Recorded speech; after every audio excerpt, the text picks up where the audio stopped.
Carbon monoxide जो poisoning होती है ये एक बर्न पेशेंट के अंदर होता है।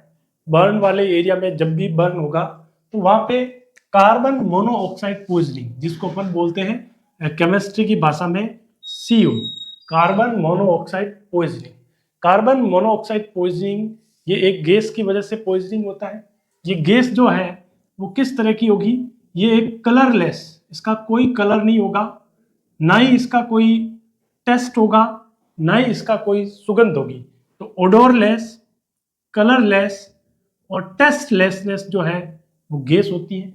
ये कार्बन मोनोऑक्साइड गैस जो है अपने हीमोग्लोबिन के अंदर, अपना जो हीमोग्लोबिन का जो मोलिकुल्स है उसके अंदर जो ऑक्सीजन बाइंडिंग करने की जो कैपेसिटी है ना, हीमोग्लोबिन क्या ऑक्सीजन को बाइंडिंग करता है, और ऑक्सीजन अपनी पूरी बॉडी के अंदर एक तरीके का प्राणवायु है जिसकी वजह से अपन जीवित रहते हैं।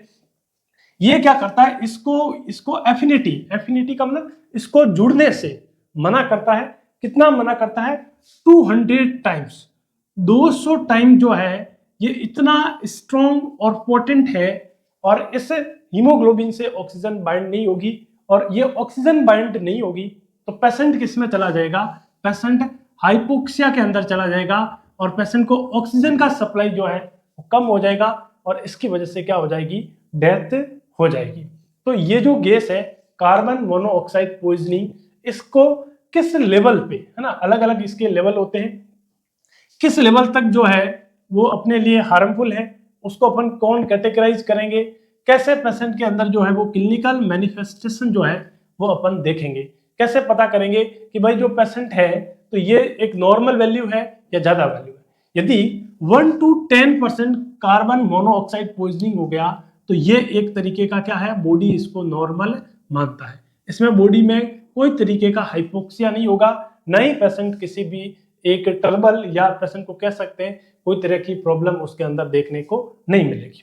फिर बात करते हैं सेकंड जो है 11 to 20%। 11 to 20% है, इसको अपन बोल सकते हैं माइल्ड, इसको अपन क्या बोल सकते हैं, माइल्ड जो है पॉइजनिंग। ये किस तरह की पॉइजनिंग है, माइल्ड पॉइजनिंग है, हल्की सी पॉइजनिंग है।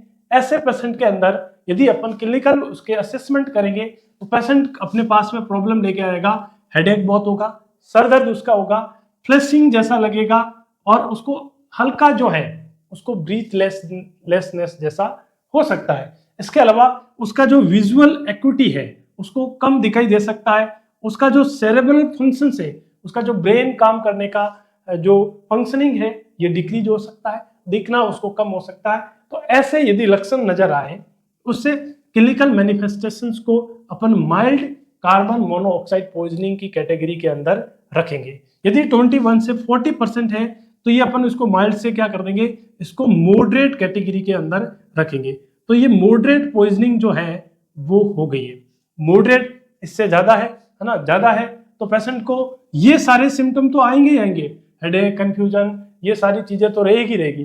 साथ में पेशेंट को नोजिया, वोमिटिंग आ जाएगा, पेशेंट को चक्कर आना स्टार्ट हो जाएगा, वर्टिगो रहेगा, पेशेंट के कान के अंदर घंटियां बजना, टिनाइटस होना, पेशेंट का GCS लेवल, है ना, लेवल ऑफ कॉन्शियसनेस कम हो सकता है, पेशेंट कंफ्यूज हो सकता है, पेशेंट का स्किन जो है वो फीका पड़ सकता है, फीके से लाल हो सकता है, पेल टू रेडिश हो सकता है, पर्पल कलर का स्किन हो सकता है, ब्लड प्रेशर उसका घट सकता है। ऐसे पेशेंट का यदि अपन ECG करेंगे तो ECG के अंदर जो है वो अपन ST सेगमेंट एलिवेशंस क्या नजर आएगा, ST सेगमेंट जो है वो अपन को डिप्रेस नजर आएगा, एलिवेशंस नजर नहीं आएगा, यहाँ पे क्या नजर आएगा, डिप्रेस जो है वो आपको ECG के अंदर देखने को मिलेगा।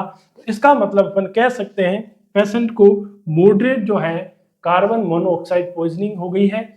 मॉडरेट कब बोलेंगे, ये 21 to 40% बोलेंगे। ये सारे क्वेश्चन जो है एम्स नॉर्थ के अंदर या नर्सिंग कॉम्पिटिटिव एग्जाम के अंदर बार बार फ्रिक्वेंटली इसी टेबल से क्वेश्चंस पूछे हुए हैं। अगेन ये वेरी इंपॉर्टेंट जो है वो टेबल रही हुई है, ऐसा कोई एग्जाम नहीं गया होगा जो इसके बारे में क्वेश्चंस नहीं पूछा होगा। यदि 40 to 60% है तो अपन इसको क्या बोलेंगे, सीवियर बोलेंगे। सीवियर यदि कार्बन मोनोऑक्साइड पॉइजनिंग हो गई तो पेशेंट को सीजर आना चालू हो जाएगा, पेशेंट क्या आ जाएगा, पेशेंट को ताने, सीजर्स, कन्वर्जेंस आ सकते हैं, पेशेंट जो है वो कोमा के अंदर जा सकता है। किसके अंदर जा सकता है, कोमा के अंदर जा सकता है और पेशेंट कोमा में जा सकता है, या फिर जो है पेशेंट की क्या हो सकती है, डेथ हो सकती है।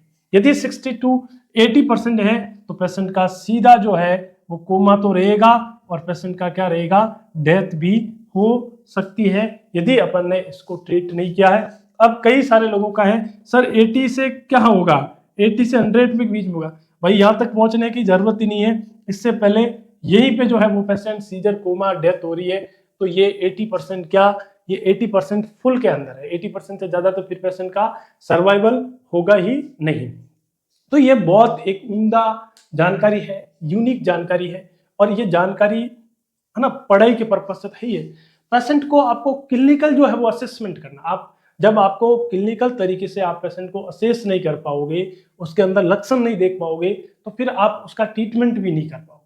एक अच्छा जो हेल्थ केयर प्रोवाइडर होता है, जो हेल्थ सेक्टर में काम करता है, वो कोई ज्यादा सिर्फ उसको लक्षण देख के, क्लिनिकल मैनिफेस्टेशन साइन और सिम्टम देख के पेशेंट का ट्रीटमेंट कर दे, उसके रिगार्डिंग उसके एक्शन कर दे। अब देखिए जब भी कार्बन मोनोऑक्साइड पॉइजनिंग होगी तो ऐसे पेशेंट को हमें क्या करना है, ऐसे पेशेंट को हमें एयरवे एडवांस करना है। ऐसे पेशेंट को अपन एयरवे एडवांस करने के लिए एंडोट्रेकियल ट्यूब जो है, ऑक्सीजन के सोर्स है ना, ऐसे पेशेंट को ईटी ट्यूब लगानी पड़ेगी, वेंटी पे लेना पड़ेगा, है ना, ये सारे ऑक्सीजन की तैयारी होनी चाहिए। हो सकता है उसमें ट्रेक्यूस्टोमी करने की जरूरत है। तो ये सारी एडवांस नर्स को इसके रिगार्डिंग नॉलेज होना चाहिए। कितना उसके प्रतिशत हुआ, इसमें क्या होगा, अब पेशेंट कंफ्यूज हो रहा है तो पेशेंट को आपको सेफ्टी प्रोवाइड करना है। पेशेंट गिर सकता है, पेशेंट को यहाँ पे आप देखो उसको दिखाई नहीं दे सकता है, तो ऐसे पेशेंट को अकेला ना छोड़े, है ना, ईसीजी करके उसको देखे, पेशेंट का स्किन कलर देखे, है ना, डॉक्टर को रिपोर्ट करे। ये सारी जो है नर्स की रिस्पॉन्सिबिलिटी है। ये नर्स तभी समझ पाएगी जब इन चीज़ों का उसको ज्ञान होगा और इस तरीके से आपको समझा होगा या फिर आपने पढ़ा होगा। आई होप सो ये लेक्चर आपके नॉलेज में इंक्रीमेंट करेगा। यदि आपके नॉलेज में इंक्रीमेंट हुआ है तो लाइक शेयर सब्सक्राइब कीजिएगा। बहुत बहुत धन्यवाद।